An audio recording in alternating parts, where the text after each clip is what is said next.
कक्षा 10 के समस्त विद्यार्थियों को रामदेव भार्गव का शुभ प्रातः। मैं Ramdev Bhargav Tagore children academy senior secondary school Surajgarh से। विद्यार्थियों, आप सब कैसे हैं?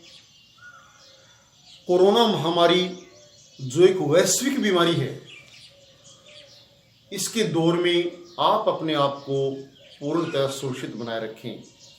आपके स्वास्थ्य की शुभ कामना हम सबका एक बहुत बड़ा लक्ष्य है। विद्यार्थियों, आज हम हिंदी विषय में उप विषय क्रिया का अध्ययन करेंगे। क्रिया की परिभाषा।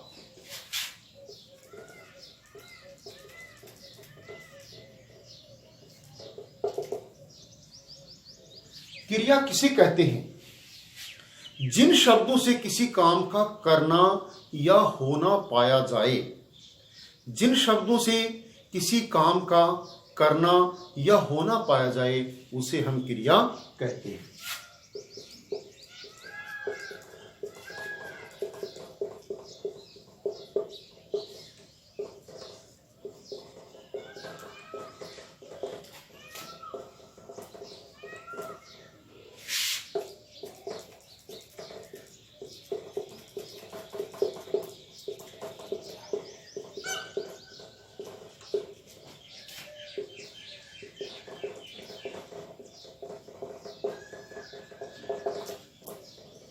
जिन शब्दों से किसी काम का करना या होना पाया जाए उसे हम क्या कहते हैं? क्रिया कहते हैं। जैसे राम दौड़ता है।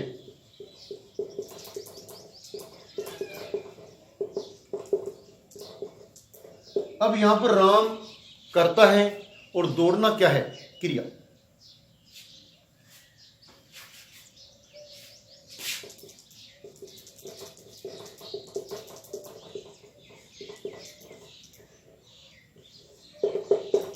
क्रिया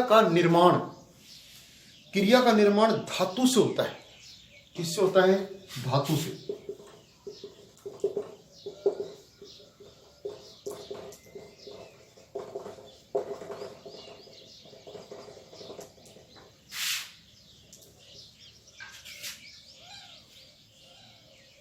अर्थात क्रिया की मूल रूप को धातु कहते हैं। क्रिया के मूल रूप को धातु कहते हैं। जैसे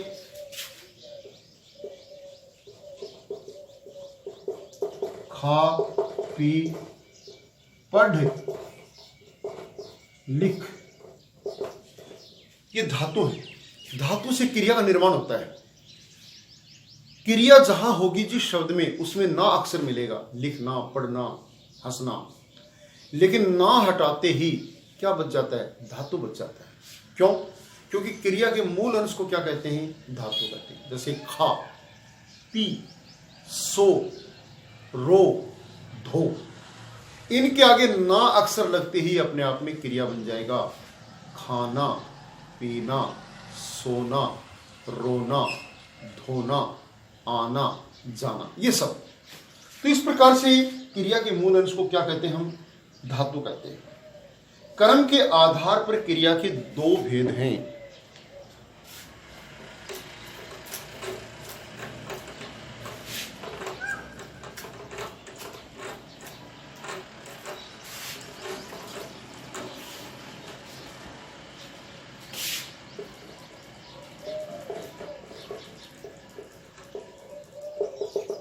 क्रिया के भेद।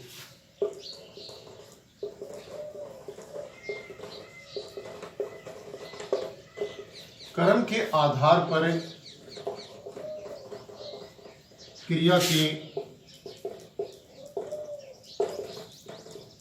दो भेद हैं। पहली है सकर्मक और दूसरी है अकर्मक।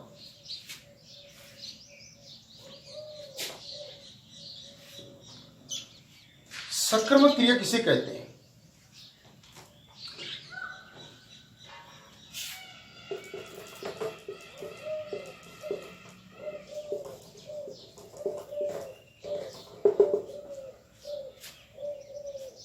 जिन क्रियाओं के व्यापार और कार्य का फल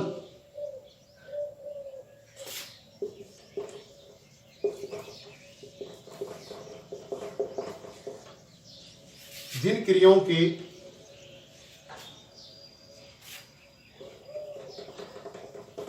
व्यापार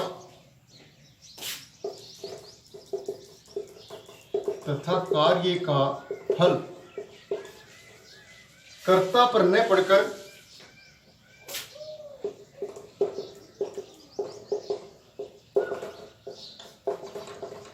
कर्म पर पड़ता है, कर्म पर पड़ता है, उसे सकर्मक क्रिया कहते हैं। जैसे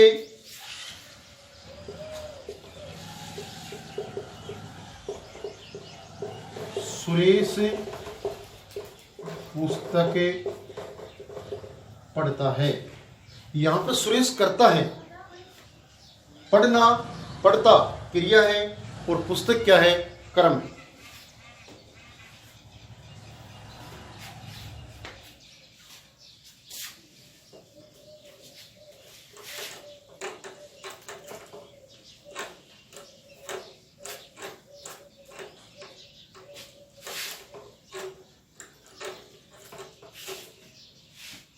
दूसरा है अकर्मक क्रिया।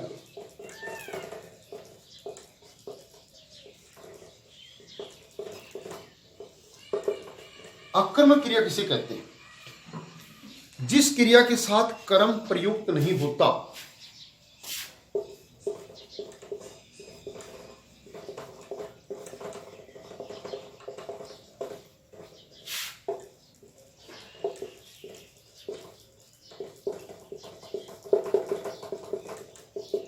जिस क्रिया के साथ कर्म प्रयुक्त नहीं होता तथा क्रिया का व्यापार और फल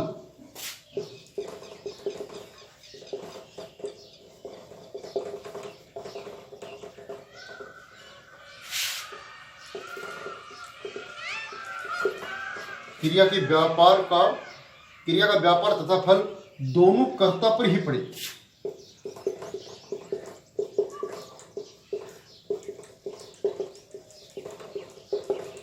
कर्ता पर ही पड़े, उसे अकर्मक क्रिया कहते हैं।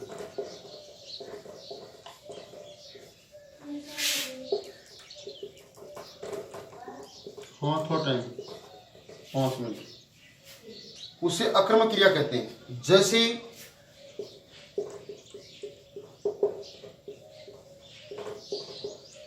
सुदेश सोती है। अब यहां सुदेश करता है, सोना क्रिया है। सुदेश ने सोने की जो क्रिया की उसका फल सुदेश पर ही पड़ रहा है, यहां पर कोई कर्म नहीं है, तो ये अपने आप में अकर्मक क्रिया है। अपने माध्यमिक शिक्षा बोर्ड राजस्थान में 2-3 साल पहले पूछा था एक प्रश्न कि मोर उड़ गया, इसमें कौन सी क्रिया प्रयुक्त है, उसके लक्षण लिखिए। तो सीधी सी बात है, इसमें अकर्मक क्रिया थी, क्योंकि मोर करता था, उड़ना क्रिया थी। मोर ने उड़ने की जो क्रिया की उसका फल किस पर गिरे? किसी पर भी तो नहीं, इसलिए अपने आप में क्या थी? अकर्मक क्रिया थी।